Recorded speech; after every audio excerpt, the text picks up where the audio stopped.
Olá pessoal, espero que estejam todos bem.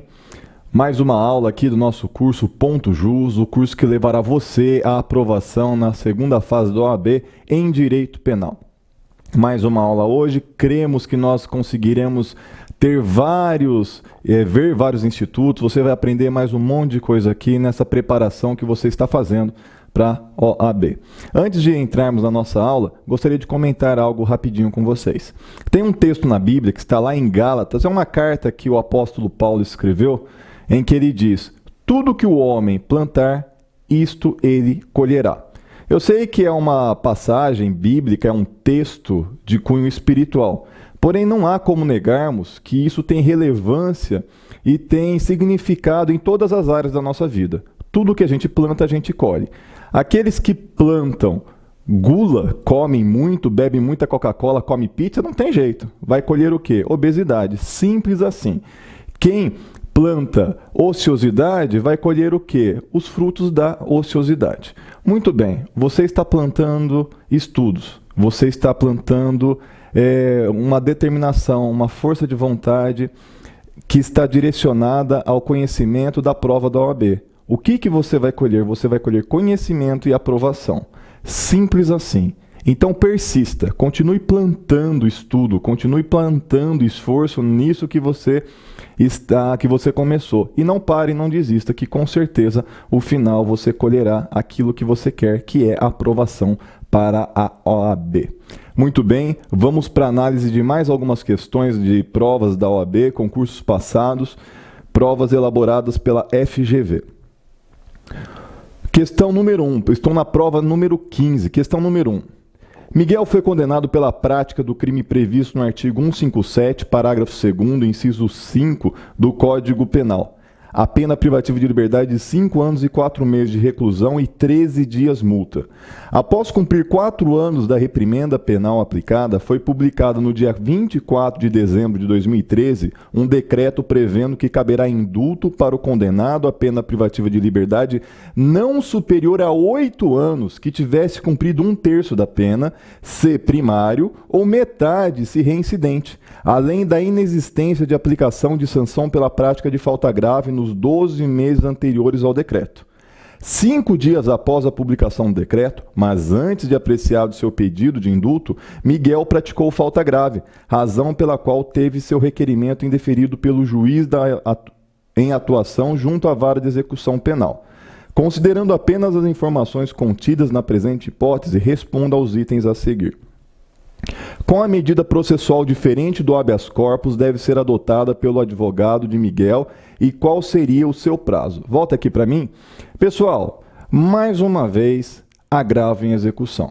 Já falei aqui várias vezes, vou falar mais uma vez da importância de você assistir essas aulas aqui. Essa parte do curso referente às questões da OAB, onde nós vamos ganhando ponto a ponto e nós vamos conseguir formar um conhecimento que vai fazer com que você seja aprovado. É importante você assistir essas aulas porque o examinador da OAB não é tão criativo assim.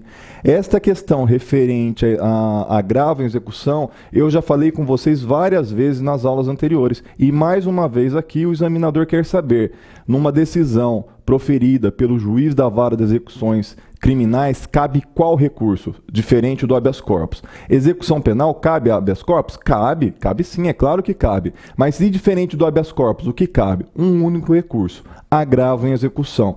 Onde está isso, meu querido aluno? Está no artigo 197 da Lei de Execuções Penais. Então vamos lá, uma possível resposta para essa questão.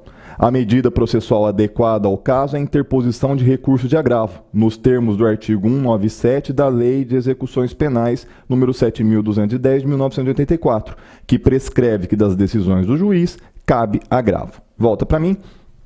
A questão aqui, o problema, ele traz a seguinte situação. O Miguel, ele praticou o crime de roubo, ele foi condenado a uma pena de 5 anos, ele já cumpriu 4 anos. Em determinado ano, existe um indulto. O presidente, por meio de um decreto, ele estabelece um indulto. Quais são os requisitos para esse indulto?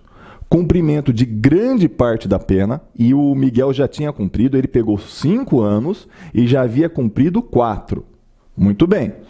E não ter praticado nos últimos 12 meses antes do indulto falta grave. Ocorre que Miguel pratica falta grave após a edição do edulto. Perfeito? Então, saiu o decreto do indulto e aí depois de 5 dias ele pratica uma falta grave. O advogado solicitou o indulto, o benefício do indulto para o Miguel e o juiz indeferiu. Por quê? Porque ele havia praticado falta grave. Então, qual é a tese que nós vamos usar para defender o Miguel? Em primeiro lugar, o instrumento adequado é o agravo em execução. A tese jurídica, o argumento é qual? Que ele não praticou falta grave nos últimos 12 meses. Ele praticou falta grave após o indulto ter sido editado. Perfeito? Então vamos lá, uma possível resposta à pergunta do examinador.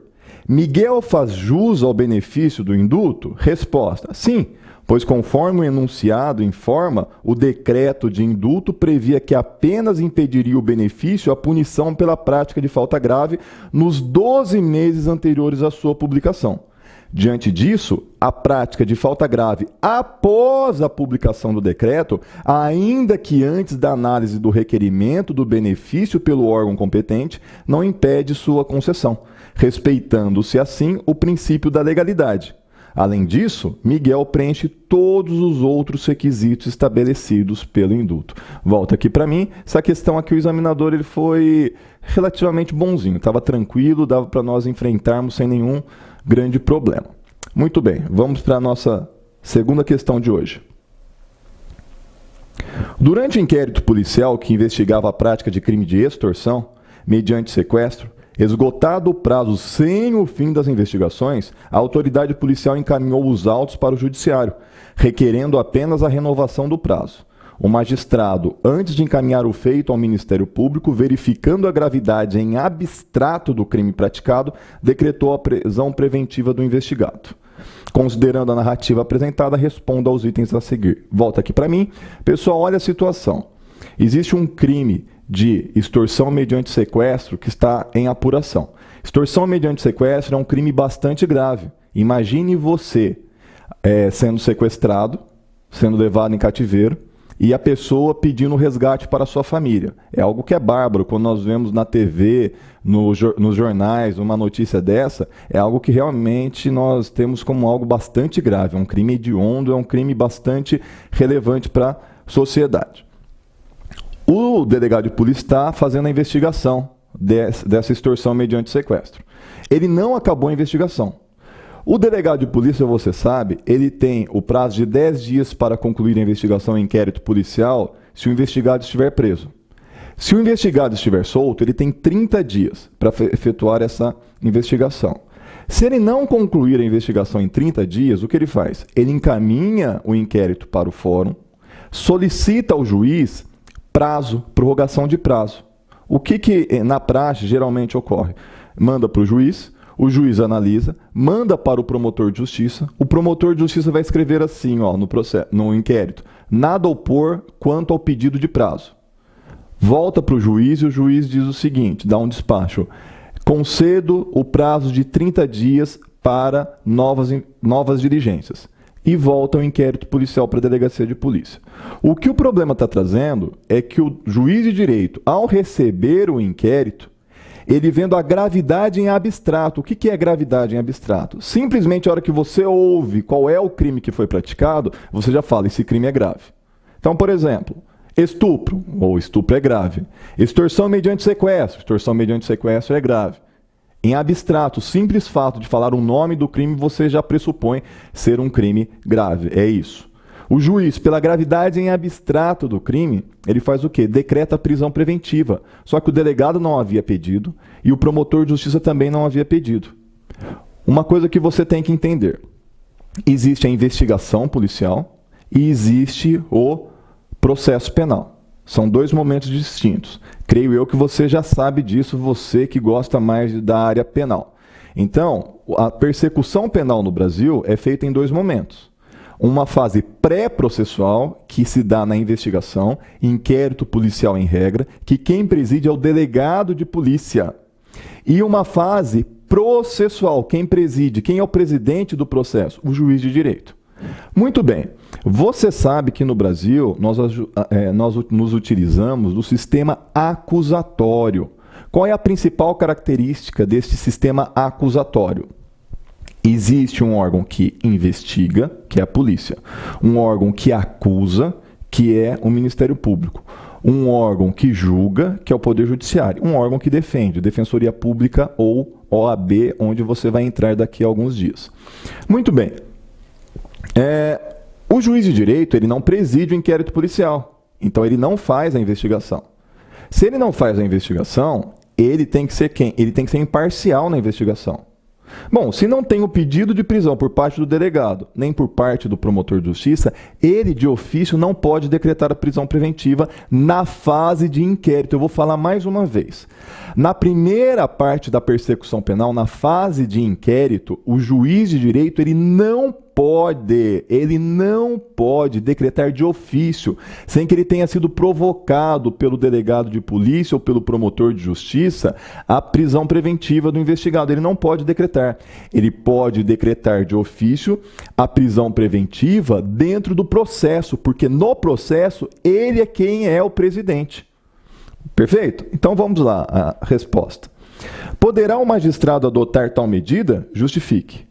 Na hipótese narrada, o juiz, ainda durante a fase de investigação, sem ação penal em curso, decretou a prisão preventiva do indiciado de ofício, o que não é permitido pelo artigo 311 do Código de Processo Penal, que estabelece que em qualquer fase da investigação policial ou do processo penal, caberá a prisão preventiva decretada pelo juiz de ofício, se no curso da ação penal ou a requerimento do Ministério Público, do querelante ou do assistente, ou por representação da autoridade policial, no curso da investigação, tendo em vista que violaria o princípio da imparcialidade, o princípio da inércia e até mesmo o sistema acusatório. Segunda parte da questão. A fundamentação apresentada para a decretação da preventiva foi suficiente? Justifique.